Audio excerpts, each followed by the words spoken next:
my first ever NXT Takeover prediction vlog, and the crowd goes mild.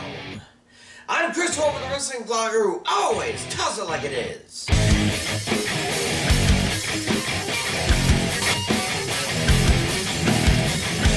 Yeah, maybe I should have done this for Houston, but I was concentrating on the Royal Rumble, so what you gonna do?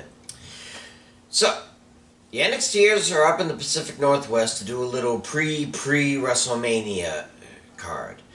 I mean, let's face it, we might see a few NXT superstars in Saudi Arabia, but other than that, the next WWE PPV they'll be on will be WrestleMania 36, and truthfully, only in the Battle Royals during the kickoff, so this is their chance to prove they are a truly viable brand. And with 4 of the 5 titles on the line, a female street fight, and Johnny wrestling against the Prince, it looks like a pretty decent setup for NXT's first ever Sunday pay-per-view. So here are my predictions for NXT TakeOver Portland, or Oregon, or whatever they're calling it. Let's start with Johnny Gargano versus Finn Balor. Now, Balor really hasn't impressed me much since returning to NXT. And sure, his allegiances are rather sketchy at best, as he keeps beating up anyone who gets in his way. But he needs to get a title sooner, he's just a waste.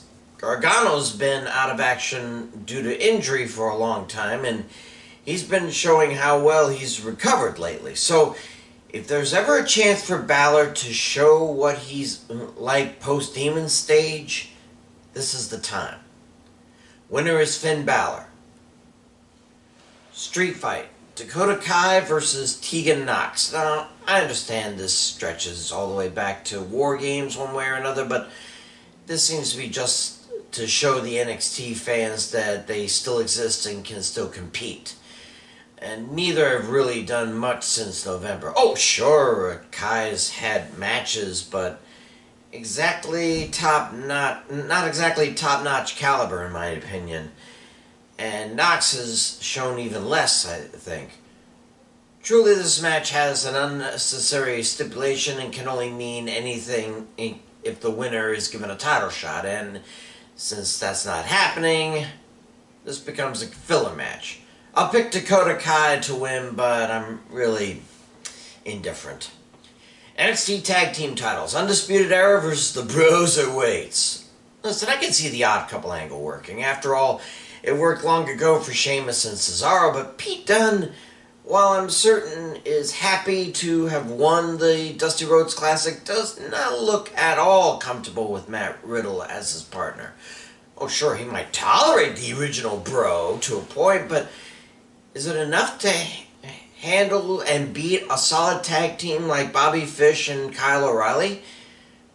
Well, that depends on whether or not the writers that be wants to continue the slow collapse of the Undisputed Era as champions. With Strong no longer North American champion, wouldn't Fish and O'Reilly be the next logical victims, with Adam Cole being the nail in the coffin someday? I think that Dunne will find some way to stay working with Riddle for now and leave Cole with the only gold left. Winner and new champions, the Broserweights. North American title match. Keith Lee defends against Dominik Dijakovic. DD certainly earned his opportunity, but can even he refuse to bask in Keith Lee's greatness? What's more, will this match of faces even finish cleanly? What's to stop Roderick Strong or somebody from taking it out on Lee or DD during the match? My only hope is that the match lasts a good while before anything like that happens. DD needs some more time in the spotlight, and fighting Lee is the best way to do it. But I fear someone will interfere in the match and cause it to be either a single or double disqualification. My prediction is Keith Lee wins by disqualification. NXT Women's Championship, Rhea Ripley versus Bianca Belair. You know, truth be told, I was all in for the EST of NXT when she won the opportunity. until Ripley started to knock on Charlotte Flair's door. She is so trying to make Charlotte return to NXT and challenge her for the NXT title. And as stated last week, it just might happen, and that means Ripley has to win this time. Oh, don't get me wrong, Belair will give Ripley this fight, a fight of her career, and I'm certain she'll get another opportunity later on, but for now, though, the match will be awesome, but the outcome is predictable. Winner and still champ, Rhea Ripley. Finally, the NXT Championship. Adam Cole defends against Tommaso Ciampa. Ciampa should have known trying to fight on Raw and SmackDown while still NXT champ was going to be tough. Hence the injury that led him to surrendering the title. Adam Cole has been holding the gold for quite some time now, in no small amount due to the Undisputed Era. They are truly the evolution of NXT.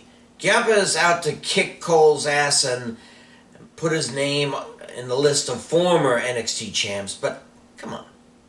If Fish and O'Reilly are still cognizant, by night's end it'll be 4-on-1, and even if they ain't, it'll still be 2-on-1.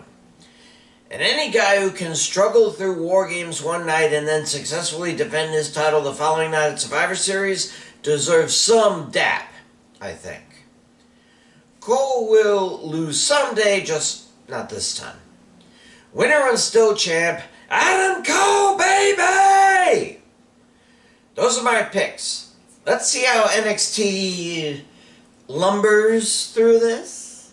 Oregon? Is it lumber? I'm Chris Wolvie, the wrestling vlogger who always tells it like it is. See ya.